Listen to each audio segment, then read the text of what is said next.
All right. So today we're taking a bit of a different path for this deep dive. Yeah. Our source material, a horror story, Interesting. A Mother's Love by Donald Firesmith. Yeah. You up for squeezing some wisdom out Yeah, of no, there? that's what I call a challenge. Love it. It's like, Okay. finding a diamond in the rough. Exactly. Or maybe like sneaking vegetables into dessert. Okay, I like that. We're going to be looking for those golden nuggets of insight in the most unexpected places. Exactly. But all metaphors aside, this story really throws us right into the thick of it. Yeah. We meet 14-year-old Ethan, who's just lost both of his parents. Oof. Yeah. Talk about a tough break for a kid. Yeah. And I think that immediate punch of, of Ethan's grief, it's what makes this story so powerful. It's not just about the loss. It's about having his entire world turned completely upside down. Absolutely. And as if that wasn't bad enough, he gets shipped off to live with an aunt. He's never even met Aunt Agnes. Yeah. Way out in like the middle of nowhere, Washington State. Yeah. Doesn't sound very promising, does it? Not exactly the ideal scenario for a grieving teenager. And that's where Firesmith starts setting the stage. Yeah. Ethan goes from this, I don't know, normal, maybe even sheltered life on a farm in Indiana to this, this big creepy old house with 3 cousins he's never even met. It's like he steps straight into one of those gothic horror novels. Totally. That eerie atmosphere, the strange characters. Everyone's just a little off. And don't even get me started on the food. It's like every meal at Aunt Agnes's is a Thanksgiving feast. Right. I don't know about you, but that's almost a horror story in itself. Right. Uh-huh. I was wondering if you'd pick up on that. Like, on the surface, it seems like classic hospitality, right? Good home cooking, plenty to go around.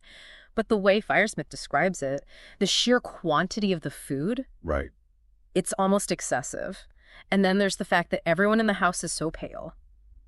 And they get tired really easily. Mm. He's dropping these little hints, these little breadcrumbs of suspicion right from the get-go. Okay, yeah. Now that you mention it, the paleness is a little creepy. It's like they haven't seen the sun in years. Right.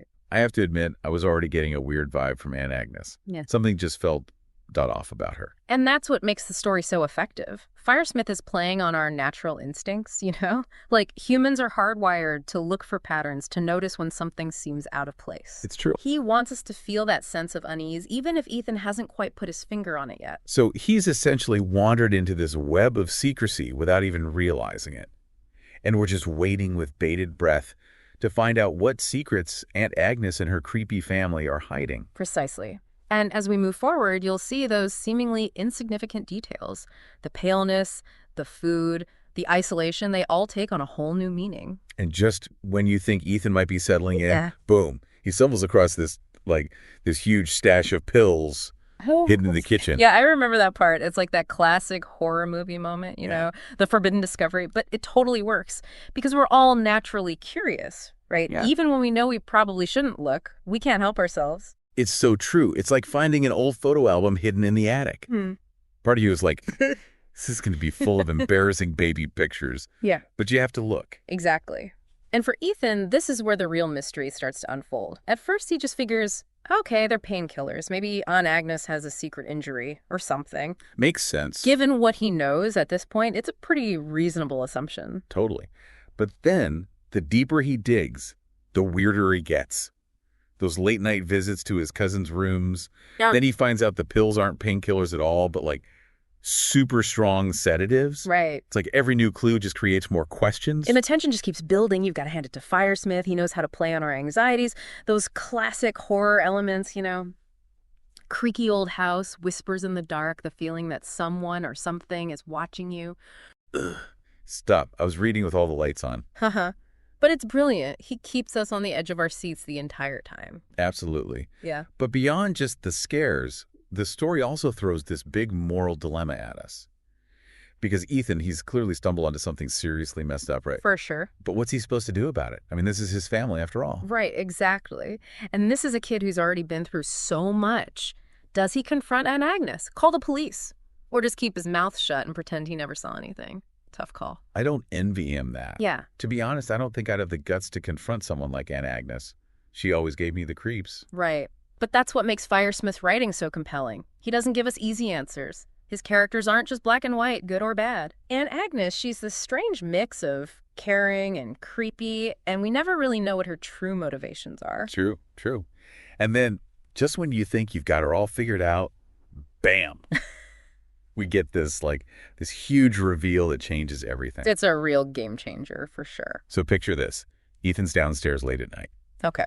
looking for another snack, right? Maybe. And he walks in on Aunt Agnes. Oh, no. And let's just say she's not baking cookies. I had a feeling this was coming. It's full-on horror, man. Firesmith doesn't hold back, does he? Nope. He goes there.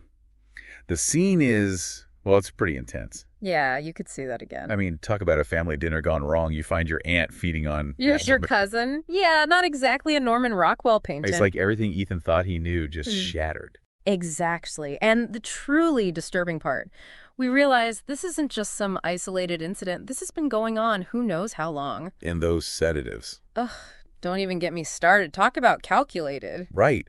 And just when you're ready to label Aunt Agnes public enemy #1, she explains everything. And it's a doozy. Oh, yeah.